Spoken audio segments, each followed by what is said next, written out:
Ketika banyak nih masalah yang datang sama kita, mau itu masalah pekerjaan, rumah tangga, perekonomian, begitu ya. Jadi kita harus pilah-pilah dulu. Kalau masalahnya ini di dalam rumah tangga, artinya bersama dengan istri, Pak Ibu, silakan Bang lewat. Di dalam rumah tangga itu obatnya cuma satu, komunikasi. Ya silakan Mbak. Keberhasilan rumah tangga seseorang itu cuma bisa kita bilang dia berhasil atau tidaknya bukan rumah tangga yang uangnya banyak. Ya, kita boleh bilang uang itu perlu, materi itu perlu, ya kita makan pakai apa, ya kan? Makanya dalam mau membina rumah tangga seharusnya ada prakonseling yang terjadi. Prakonseling pernikahan. Supaya apa? Mematangkan, menyadari kepada kedua pasangan bahwa membangun rumah tangga itu bukan hanya atas dasar cinta semata, tapi harus punya mata pencaharian yang setidaknya cukup bagi dia membangun rumah tangga. Karena nanti kalau ini masalahnya kembali lagi kepada tentang perekonomian, ya itulah kita bisa kembali lagi kepada poin 1 waktu konseling pernikahan. Kita ditegur bahwa kita bilang sanggup, ya kan? Jadi kalau sudah di tengah-tengah pernikahan itu jangan ada yang mengeluh untuk masalah perekonomian ketika tidak sanggup perekonomian. Berarti kedua pasangan itu sendiri harus mencari jalan keluar yang baik buat keluarga itu sendiri. Dan satu, komunikasinya yang harus terjadi. Kalau Bapak Ibu dalam berpasangan mengatakan selalu dia nih yang begini, dia nih yang begitu, dia pasangan suami istri itu Ibu tidak ada yang salah, tidak ada yang benar. Kalau si istri salah berarti suami juga salah. Kalau suami salah berarti istri juga salah. Karena semua dibangun atas dua orang yang berbeda. Menyatukan dua orang yang berbeda ini tidak gampang. Dan selalu harus belajar sepanjang hidupnya dalam rumah tangga mengenali pasangannya. Makanya jangan ada kata jenuh. Berkacalah sama diri sendiri. Sudah sebaik apa kita sebagai suami? Sudah sebaik apa kita sebagai istri? Sudah berjalankah peran kita sebagai suami? Apakah sudah berjalankah kita peran kita sebagai istri? Saling introspeksi. Ketika orang udah saling introspeksi, menyadari kelemahan masing-masing, maka kita akan bisa menerima kelemahan pasangan. Introspeksi, komunikasi, itu wajib terjalan di dalam rumah tangga. Jangan pernah saling menunjuk, tangannya jangan pernah selalu begini. Coba gini, sekali-sekali. Apa yang bisa kamu jawab?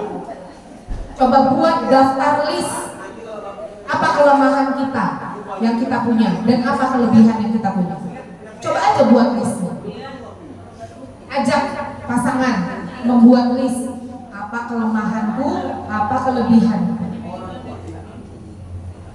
Kalau ternyata kelemahan kita juga lebih banyak daripada kelebihan kita, janganlah saling begini. Jangan saling begini. Kalau hubungan suami istri erat, komitmennya bagus, komunikasi bagus, apapun yang kita usahakan untuk perekonomian keluarga kita, mudah-mudahan itu semua aman, halal, dan bisa menghidupi keluarga kita dengan baik, bukan dengan uang yang tidak baik. Permasalahan di kantor juga, misalnya ada permasalahan di pekerjaan, misalnya gitu ya. Boleh ada masalah di luar sana, tapi tidak boleh dibawa ke dalam rumah. alasannya karena aku tuh udah stres di kerjaan tuh apa segala macam. Bisa nggak diamkan anakmu itu? Bekerja untuk siapa rupanya? Bapak ibu bekerja untuk siapa? Untuk anak kan? Untuk anak, untuk di dalam rumah tangga, operasional di dalam rumah tangga bapak ibu sekalian. Jadi sebisa mungkin sampai di rumah kita harus bisa melepaskan apa yang ada di luar tadi itu. Kita habis berantem sama atasan kita atau kita berantem sama teman sekantor kita lepaskan. Itu handphone gadgetnya bapak ibu itu kalau udah sampai rumah taruh di meja. Karena anak itu butuh kita perhatikan. Bukan lagi handphone yang kita pegang. Saya jamin sama bapak ibu, kalau sampai rumah pasti handphone juga bapak ibu pegang. Bangun tidur pasti handphone yang bapak ibu pegang.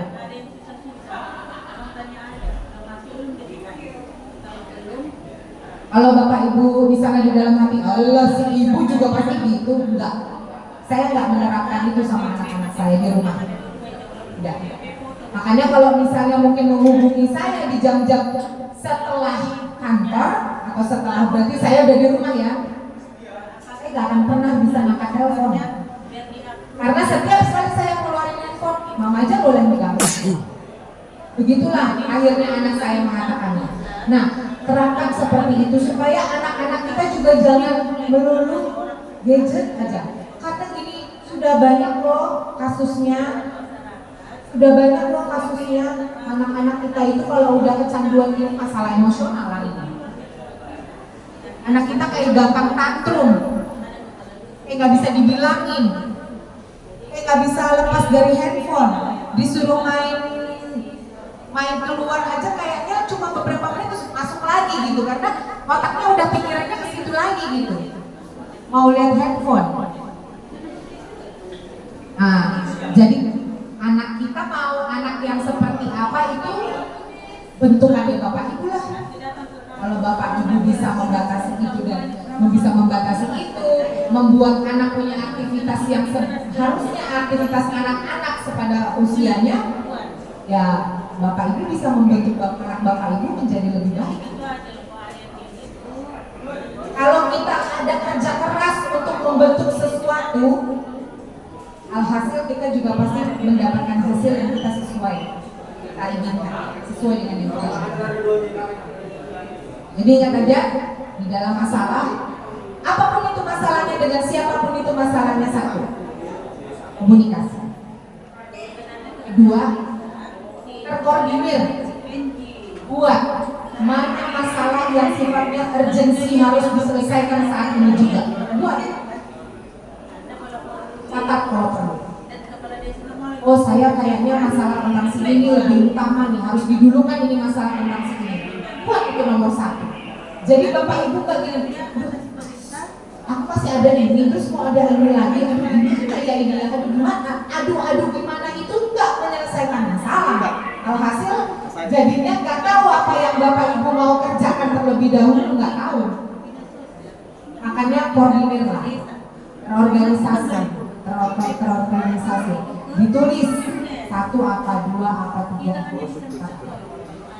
Sampai masalah yang mungkin paling bawah yang kiranya masih bisa lah. Kalau masalah kecil kalau sebisa mungkin yang kecil makin kecil, yang besar kalau bisa dikecil-kecilin. Dan itu tadi berpikir positif aja terus. Self talk, pernah dengerin kata self talk nggak bapak ibu? Bicaralah pada diri sendiri. Kalau lagi merenung atau lagi bengong nih misalnya, kan kita kadang mau ya bapak ibu kalau udah saking lelahnya kita mau ada gini bengong aja gitu ya, mau ya kayak gitu ya. Itu kadang-kadang otaknya beristirahat itu sebenarnya tuh kalau bengong gitu. Bilang sama diri sendiri, semua masalah yang saya hadapi pasti ada jalan keluar. Yang penting saya mau berusaha. Itu aja. Terus bicara sama diri sendiri, saya yakin saya bisa. Saya yakin saya bisa. Itu terus. Saya yakin saya bisa. Dan percayalah, kemampuan kita untuk mengatakan sama diri sendiri seperti itu fight-nya besar sekali. Rajin kita mengatakan self talk itu, mengatakan pada diri sendiri tentang hal-hal yang positif, itu bisa membantu kita menyelesaikan semua masalah yang Bapak Ibu rasa mungkin tidak mungkin bisa.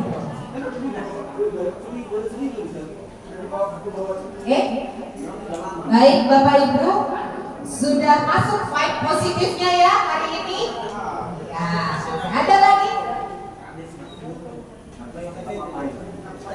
Baik, sepertinya udah nggak ada nih. Izin Bu Gori, tadi ada cuma sedikit pertanyaan dari Bu ya. Mau naruh aja Bu. Oh, Siapa tahu kita nanti kan ada yang mau tes IQ kan. ini tadi kan Ibu Gori jelaskan kita punya layanan psikologi, tes IQ, terus dan lain-lain. Itu gimana cara mendapatkan layanannya ya Bu ya? Dan Bu, izin dan narah hukumnya kami kan jauh di Amstel. Kita kalau kami buku kami hubungin dulu. Oh ya, baik. Bisa. Kalau narah hubung nanti ya Bu, saya kasih. Tapi untuk layanannya sama seperti biasa, Bapak Ibu boleh mendaftar terlebih dahulu ke pendaftaran, lalu bilang mau melakukan apa. Tujuannya mau konseling, misalnya mau konseling dengan psikolognya, mau melakukan tes IQ dengan psikolog, gitu. Nanti akan dilayani kepada pegawai kita yang di bagian rekam medis. Gitu ya, Bapak Ibu. Terima kasih. Terima kasih Bapak Ibu semuanya atas perhatiannya pada pagi hari ini. Semoga kita sehat selalu, tetap semangat dan salam sehat jiwa. Selamat pagi Bapak Ibu. Assalamualaikum warahmatullahi wabarakatuh.